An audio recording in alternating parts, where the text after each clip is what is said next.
Trinity couldn't resist hitting the bell on the front desk. Reese yawned beside her, clearly too tired to tell her to behave herself. Not that she would have listened. The hotel's lobby seemed to stretch for miles, with glittering chandeliers and gorgeous artwork. It was beautiful, but in a timeless way that felt majestic and modern at the same time. Back when Grandfather rarely let her out of the house, Trinity used to daydream about gorgeous places like this. "I've never seen a hotel this nice," she admitted breathlessly. Reese glanced down at her. He stood so close to her when they went to other packs, she had to crane her head up to meet his eye. "Wait until you see the rooms," he said. Tired as he was, his voice came out huskier than normal. Her breath caught in her chest.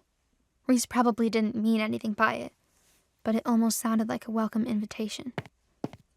"Thank you for waiting," a man said as he stepped up from the concierge desk. He tensed at the sight of Reese. He was a wolf, too. Reese nodded to the man. "Reservation for Gray." "Yes, sir. One moment." The clerk reached into the desk and pulled out their paperwork. "We've been expecting you. Here's your paperwork, and here are your room keys." He plucked 2 leather pocketbooks from the papers and placed them next to each other on the desk. "Which is which?" Reese asked. And where's the third one? Trinity thought. She knew not to ask aloud. 2 rooms made sense for their happy couple act. It was a little weird that Vincent and Reese would be on a different floor than her, but it was better than the alternative, her sharing a room with Reese. Her pulse quickened, but she chuckled it away. He hated her too much for that to happen. The clerk opened one to show the handwritten number inside. "This one is for the single on the 14th floor, number 1433. The other one is for your suite, sir, on the 25th floor, number 2501. You can take that elevator right there. Do you need help with your bags?" Reese shook his head. Vincent spoke up from behind both Reese and Trinity. "I've got them." Vincent had all 3 of their bags. Trinity supposed she'd have to take hers once they got to her room. Once the doors closed, Trinity held her hand out to Reese. He looked down, puzzled. "What?" She rolled her eyes. "I need the key to my room. How else will I get in?" Reese raised his eyebrow with a chuckle. He took the key card for room 1433. "Here you are, Vincent." Reese reached around her to hand the card to Vincent. Trinity's heart quickened. Reese smirked. Vincent took the card while avoiding Trinity's eyes. "Thank you, sir. Should I carry your bags up?" Trinity couldn't breathe for a moment. "I can manage," Reese said. He took his and Trinity's bags from Vincent's hands. Oh, goddess. The elevator dinged to a stop on the 14th floor. Oh, goddess. We're sleeping in the same room. Vincent met Trinity's unbelievably wide eyes. "Do you need anything, Luna?" he asked her. Help. She needed a way out. She couldn't sleep in the same room as Reese. She'd never been with a man overnight before. What did Reese think was going to happen? Would he shove her away like normal? Or was tonight the night he tried to make a move on her? He wouldn't, would he? Reese nudged her with her bag. "Well, little bunny, do you need anything?" Trinity could hear the laugh in Reese's voice. She was nothing but a joke to him. A plaything that he hadn't taken out of the wrapper. Joke's on him, she thought. I'm staying in mint condition. Trinity narrowed her eyes at Reese. She wasn't backing down now. If he wanted to play chicken with their mate bond, then she would do it too. Not at all, she said. Good night, Vincent. Vincent looked worried as he stepped off the elevator. Good night. Be careful. When Reese smirked, she could see his canines, waiting for something to bite. Trinity held the eye contact for the rest of the ride to the 25th floor. It was the top level, and there were only 2 suites on the entire floor. Reese finally broke their stare to lead the way to the room. She tried to comfort herself as she followed him. It's a suite. Suite means multiple rooms. He can sleep on the couch like the dog he is.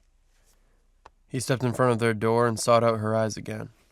Without blinking, he slowly pulled the key from its leather holder and pushed it gently into the lock. Trinity gulped. She couldn't help it. His eyes darkened, and she knew enough to know what that look meant. He wants me, she thought. He's going to try tonight. The thought should have repulsed her. She should have turned on her heels and rushed down to Vincent's room. Anything to get away from her big, bad alpha mate. So why did her whole body heat up? Her stomach flipped as his tongue wet his lips. She fought the urge to do it too. He gripped the door handle in his fist. Next thing she knew, Reese stepped forward and swept her into a bridal carry. She yelped. Her hands flew up to grab him on instinct. He laughed so freely that she bounced against his chest. Welcome home, he taunted before crossing the threshold. He used one foot to push the door shut behind them. Trinity's eyes flew around their suite. Frantically, she took in a living room off of the entry hall. Another larger door led to the bedroom. She couldn't breathe. He carried her forward, and the door felt larger and larger with each step. Her heart pounded so loud that he must have been able to hear it. He walked past the edge of the couch and... He tossed her onto the couch. Trinity shrieked. "Reese!" He full belly laughed. Tears sprung into the corner of his eyes. You should see your face. She huffed, embarrassed and aroused and angry all at the same time. But why? Ah! He laughed again before dropping onto the center of the couch beside her. His body was so big that he took up most of it. She could have scooted back to the armrest for more room, but she refused to give him the satisfaction. His eyes danced. Use your words, little bunny. You, she spat out. It was the rudest thing she said to him directly. He smirked, leaning forward just enough that he became the only thing she could see. With her head tilted up to glare at him, and his tilted down to mess with her, there wasn't much space between their faces, or between any part of their bodies. On the couch? I took you for more traditional girl, he mocked her. Her face burned at the insinuation. I'd never. You'd be missing out, he sang. He was having the time of his life teasing her. It was cruel and disgusting. So why am I so hot? She wondered. Why did she want to reach out and find another way to wipe that smirk off his face? You're the one missing out, okay? I've seen the way you look at me. You're not a good actor, Reese.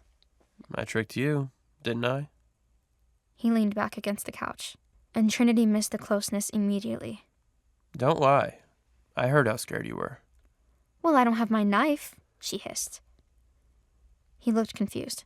In case you tried anything. It needs to be mutual, or you lose something. Her eyes drifted down to his pants. He sat so casually with his legs spread wide.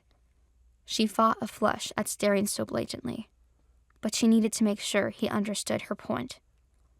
It'd be a little hard to bite off. He pulled his legs together to protect himself. He looked flushed, too. I'm not a fan of biting, he told her, for future reference. And I'm not a fan of tricks, she told him. You could have told me about the rooms. He rolled his head back against his arm. He was practically draped along the couch at that point. It's a suite. Plenty of space for you to keep avoiding me. She lifted an eyebrow at him. Didn't think you cared.